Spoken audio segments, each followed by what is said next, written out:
Well, this is Frank. He's our 9-month-old British Shorthair cat. And we got the sad news last Thursday that it looks like he's got feline infectious peritonitis. And as you notice, the large swelling in his abdomen. He has just gotten over a urinary tract infection that took close to a month to clear, and his body started swelling up. So last Thursday we took him to the vet to have some blood tests done, and the vet also took 10 mils of fluid from his abdomen, and it was the telltale FIP, and which is fatal in cats.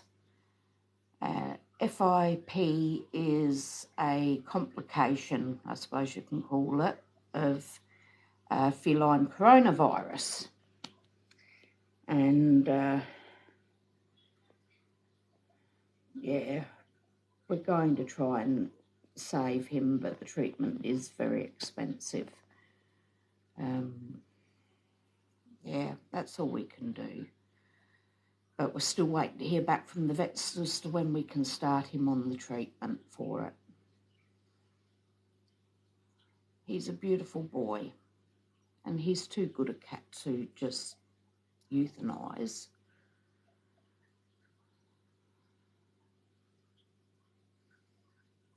He's still eating, he's still drinking, he's peeing a bit, and he's still using his bowels, so he's a good candidate for treatment.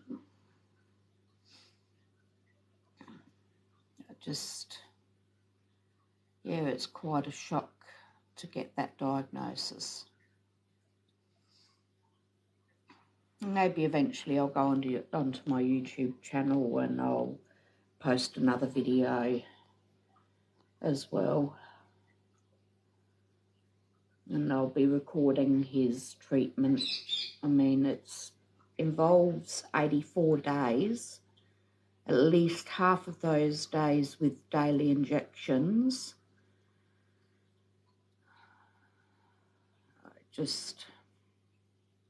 We're beside ourselves. And yeah, did you say pat the cat? Oh, pat the cat, always giving him a pat. He's beautiful. Look at that face. He's so loved. And he's still only a baby. He's only just 9. Well, he'll be 1 year old in October. So he was born on the 25th of October last year. And he comes from a reputable breeder. But it's because I've got 4 older cats, there is a high chance that bringing a kitten into the house with older cats who may have been exposed to feline coronavirus, which is very, very common. And, you know, yeah, he's so cute. No, we're not giving up on him. I mean, he's a pedigree, but if we can get him to... Frank, see the swelling? He looks like he's pregnant. This all started with a UTI.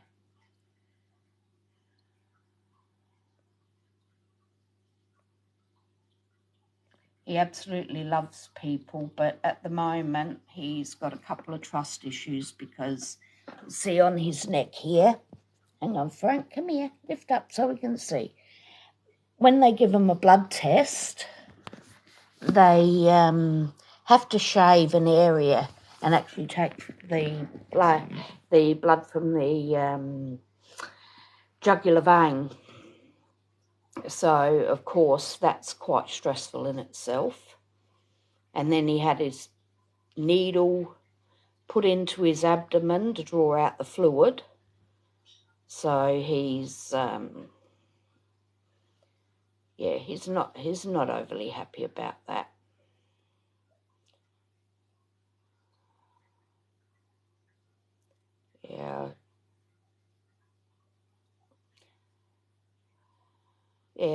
I don't go live very often either. I think he's an important case. So what are you doing, Frank? Hey, see here? That's where they took his... Yeah, I know, they gave you a horrible haircut there.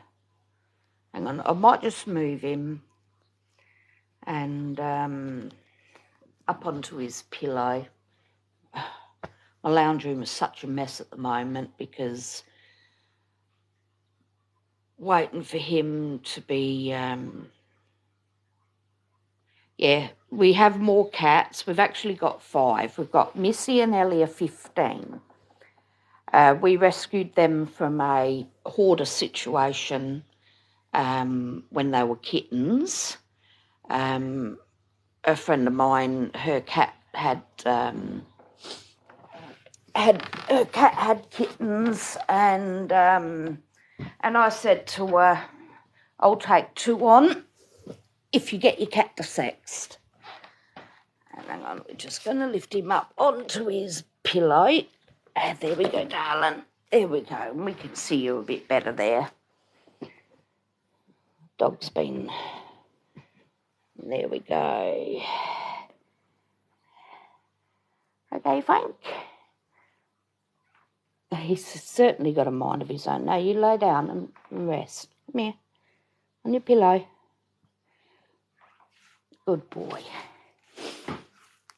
Yeah, so we rescued Missy and Ellie, and I've had them for over 15 years.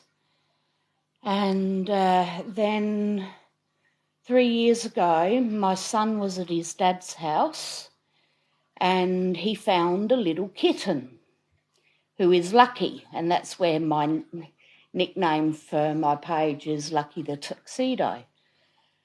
And he was barely 5 weeks old when we found him, and we got him checked out and desexed, vaccinated and everything. But you see, he didn't get along with the older cats. So we then went through RSPCA and we rehomed Chloe, who is she'll be 3 in October. And we've had Frank since January. Well, actually, no, it'd be around about Christmas last year we got him. And him and Chloe are very friendly towards each other. And Lucky, he's a big tuxedo. We love our cats. We've also got an Australian Kelpie called Ava, and she too was very sick, so... But yeah, with Frank at the moment, this has just sort of come out of left field. And I'm angry, I'm frustrated. We live in a country town, 420 kilometres from the nearest capital city. So even though we've got a good vet here, actually we've got a couple of vets here,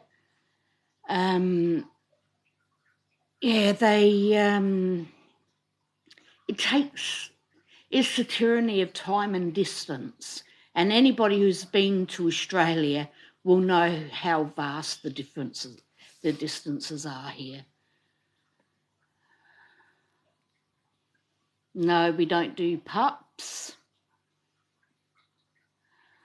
And we love dogs, but no puppies. We've got the cats. we've got a couple of rabbits, we've got a kelpie, and we've got aviaries full of birds, lorikeets and Indian ringneck parrots and quakers. And then we've got the chooks and the ducks. So it's a big property with a lot of animals. Yeah. Just going to try and answer some of these questions. They said I'm not used to this. Yeah.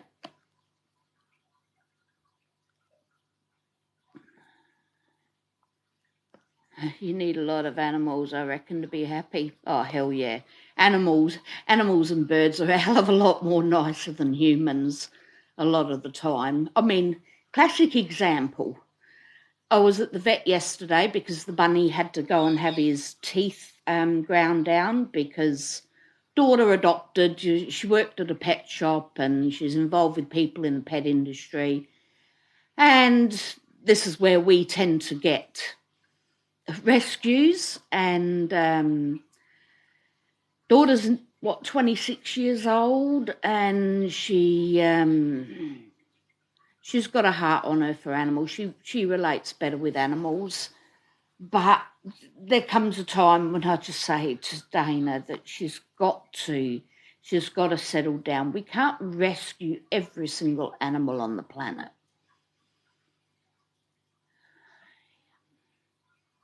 Frankie really is such a beautiful cat. I mean, hang on.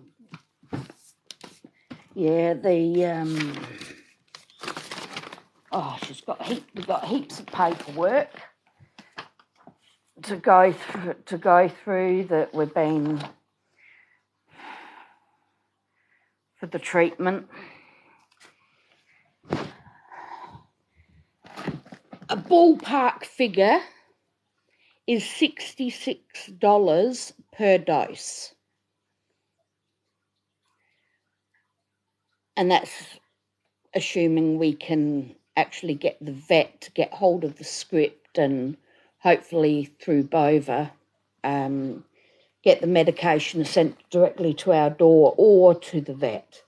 But I said to my daughter, we're going to have to learn how to give him injections, because they do like to kickstart the treatment with injections, and then hopefully when all the swelling and everything goes down, then he'll be able to go.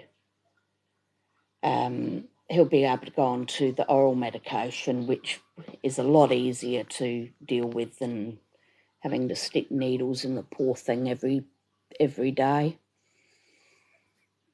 But yeah, he's that's where they took his blood from. They shaved him and took his blood test from the jugular vein.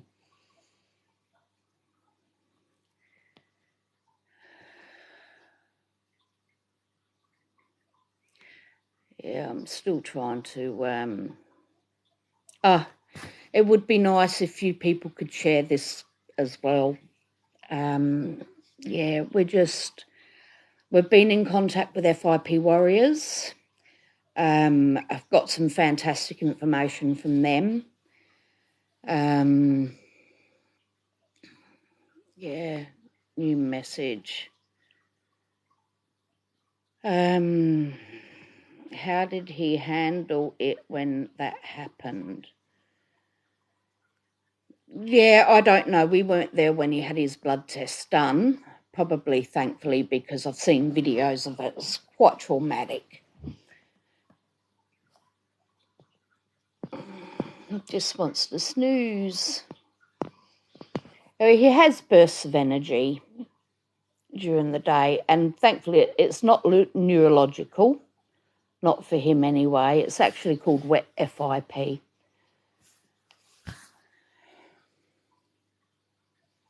the most important thing at the moment is he is still eating and drinking, but he is sleeping a lot more.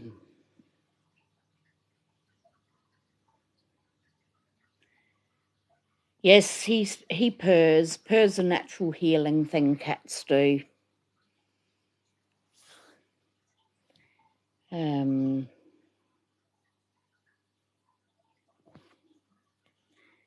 Yeah, still trying to work out. Oh, hang on.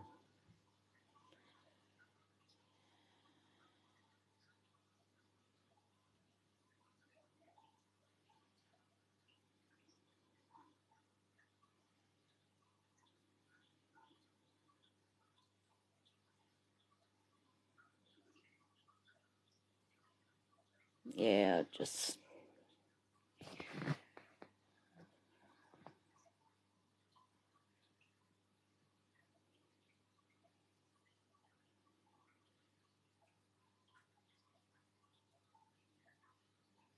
Cats are really amazing. Their purring is a natural way of healing themselves. I think it's the vibration that they make, but it's still very much a mystery.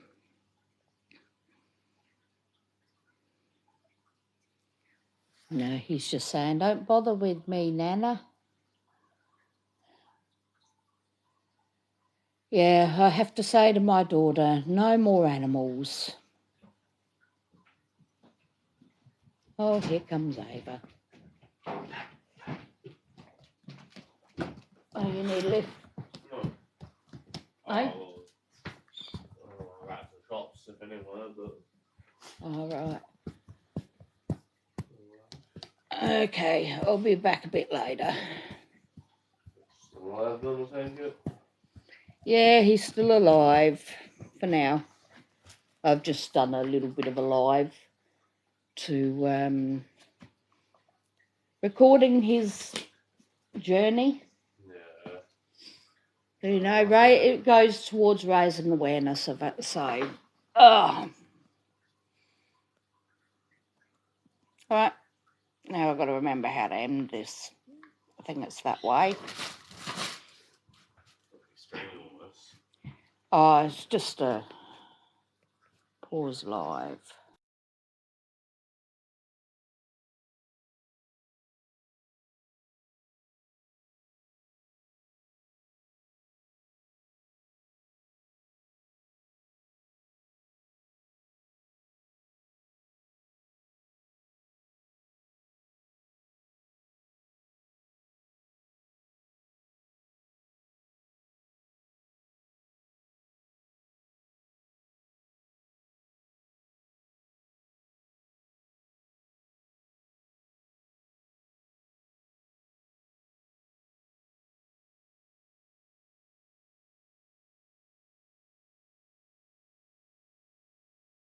Resume and then off.